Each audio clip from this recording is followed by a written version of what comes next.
Hey everybody, Jake here from Clinetimephotography. What is going on? So, today we are going to be doing install for some rear suspension on the 4Runner. What we decided to do was go with some Icon 2-inch springs.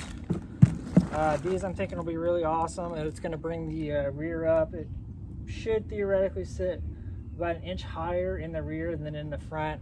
Kind of wanted that just in case I decide to throw some more heavy weight in the rear of the 4Runner to kind of give us a little bit of flexibility. I'd rather the back be a little bit higher than the lower, especially if you want to do racks or anything like that. The plan is still to keep the 4Runner pretty stock. It's my daily, so I'm not planning on adding a whole lot of weight to it, but at least this extra spin right here will give us the advantage of if we need to go on that route.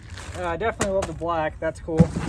And then for shocks, because we were going to be raising up the rear, we had to go with some different shocks. You can use the factory shocks from what I understand, but the only problem is you got to be really careful about limiting the shock out and basically just extending it past and then kind of like maxing it out on your down travel, I believe is from what I understand. So didn't want to do any of that, so went ahead and got some Fox 2.0.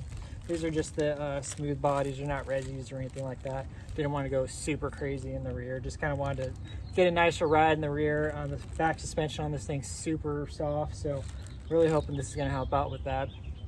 And then yeah, so we'll see how the install goes, and then hopefully you guys will kind of get an idea of what this is going to take, and you guys will learn from this video. And then after we have the suspension on for a while, we'll probably do a review and check it all out. Everything together, I think this is like $660 or something like that for the 4Runner rear suspension, because I'm doing everything myself.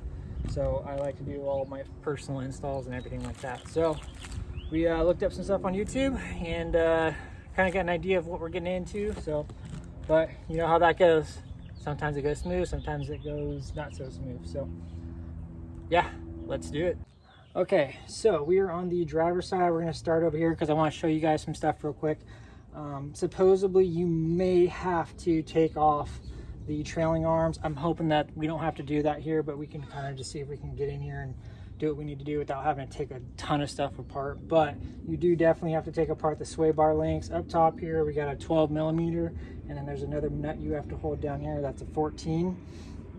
Something else you have to be careful of as well is make sure you watch all your lines and everything in there. You don't want to snag on anything or pull anything off. And then the other thing is too is this e-brake line right here. We want to make sure that we don't cut that or start pulling on it or anything like that. If this starts getting taut, I might even just take it off. So we're going to see kind of how that goes. But I'm going to go ahead and start, and we'll start taking this off.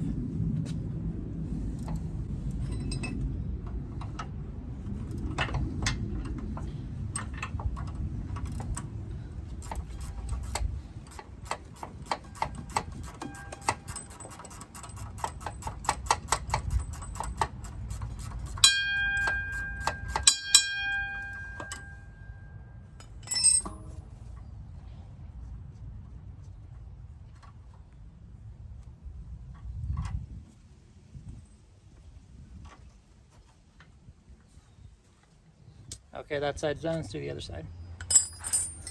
Okay, so we went ahead and took off the sway bar link on the other side. We're going to go and start taking the shock off here.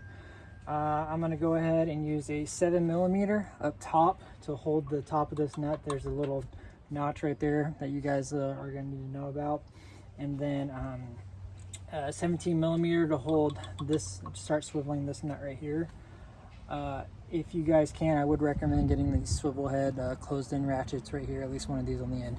You'll kind of see why.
Okay, don't know if you guys saw that.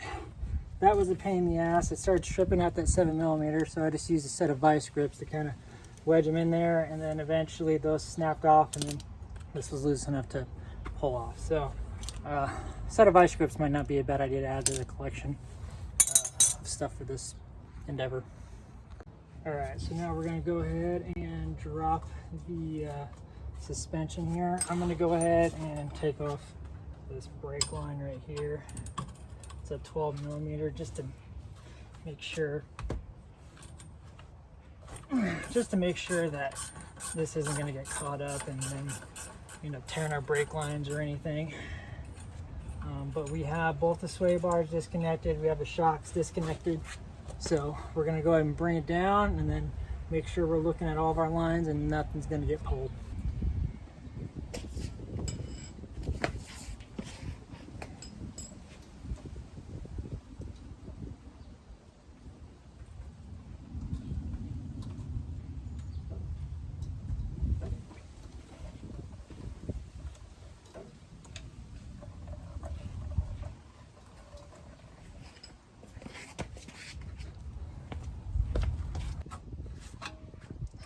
So,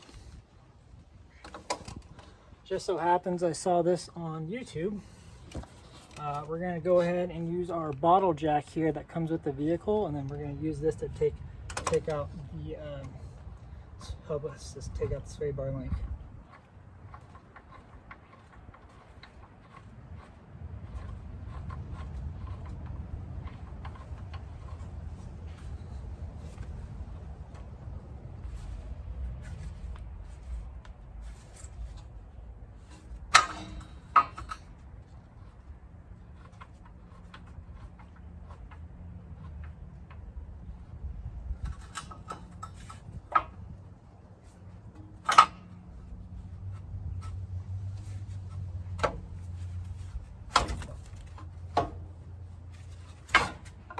Alright, there's that coil out.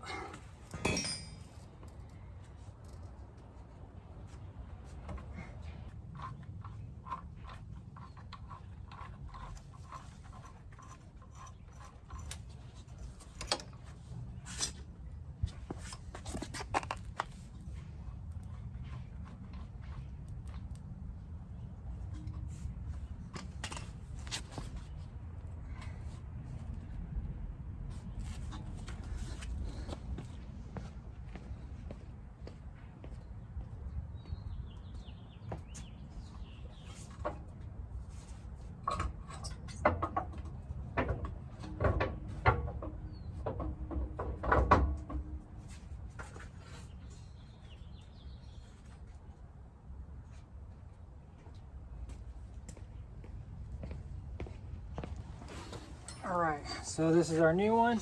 We're gonna go ahead and take this, throw it in there, just like that. And we're gonna go ahead and see if we can get this sucker in there.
All right, so by the fact I'm drinking a beer now, you can tell that was excessive. Yeah, basically freaking full droop. That's why it's important to make sure you have this axle a pretty good mount. I was able to get it in there, but holy crap, I was pushing. This might be a two-man job where you might want to have somebody push down as hard as you can on this guy to wedge that shock thing down there. But what I did find out, and I didn't even think about this because I'm retarded, but pull the spring out of the other side. That way you can kind of flex it a little bit. You have a lot more stuff over here that you can jam yourself up on. So pull the spring out of that side, do this driver's side first. Because for whatever reason, this side's a little bit stiffer than that other side. So might just be with this model, I don't know, but do this side first, then do that other side. Looks like you have a little bit more flex on that side. So food for thought. So for these guys, my strategy here is I'm gonna just stick these on and then get them in place with the bottom, and then I'll cut this strap, because as soon as I cut this, this is gonna want to extend, and you're gonna want these bad boys ready. So I'm gonna go ahead and stick this on there. All right, something real cool I want to show you guys, and how you can manipulate these shocks to kind of really use the shock to like work against, or use it, basically put the shocks on so they're not working so much against you. So right here you can kind of see it's kind of a pain in the butt to get this rubber spacer on. So I'm going to show you a cool little trick. So what I'm going to do is I'm going to actually bring down the back end a little bit, so that way this stem comes down a little bit, so it'll make it a little bit easier for when I put that rubber bushing on.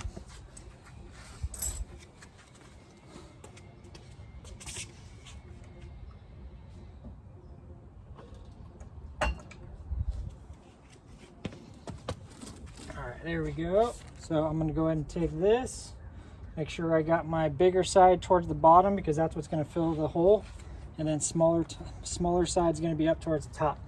And then I'm going to go ahead and take this, kind of just set it on there like that, and then I'm going to raise it up a little bit.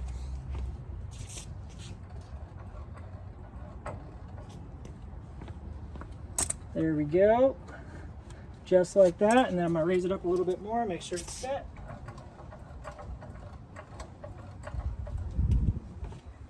And voila. All right, so I got a little bit of space in here, so I'm going to go ahead and put this top part on just like that. And since I have plenty of space now, what I'm going to do is go ahead and put my nut on, because I got plenty of space to work with. So I'm going to see if I can just kind of squeeze that in there right here.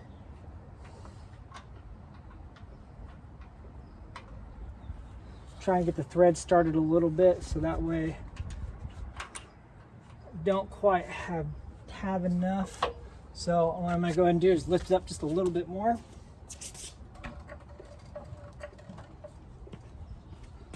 All right, there we go. So nuts in there. I'm going to go ahead, so now I got enough to get my thread started just like that. And then next thing I got to do is make sure that all my my rubber bushings right here are all lined in this hole. So they're a little off, so I'm going to bring this over here.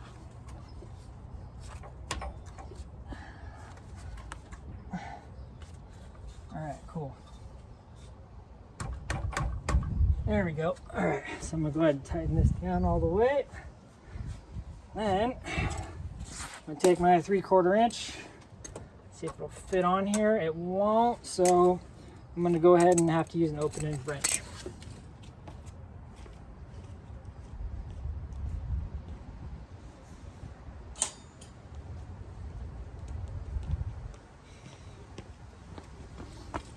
But here you kind of get the idea of how you can really just manipulate these shocks, so that way you're not fighting them, because they are tricky to install. I have these same exact shocks on the rear suspension of the Ford, and they are, if you haven't done them a couple times, they can be a little tricky.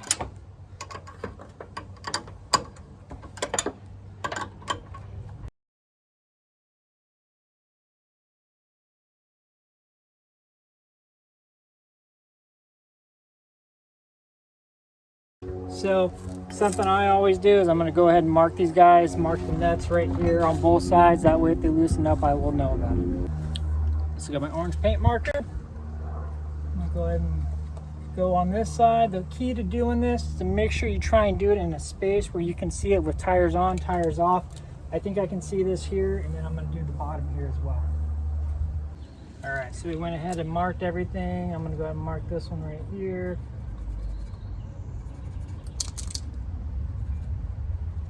And then we're going to go ahead and put on our sway bar link.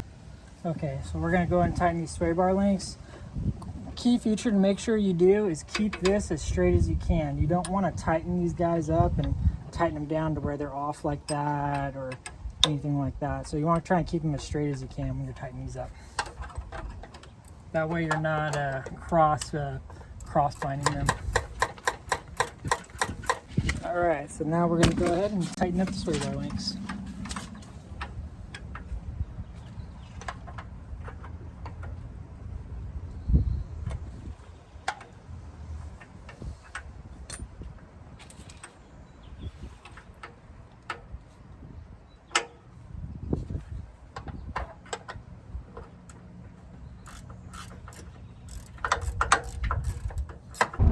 Alrighty, so we got the suspension all installed. I want to take a little bit of time to drive it like on the highway and then around town and kind of really see like what I think about the rear suspension so far and kind of some key attributes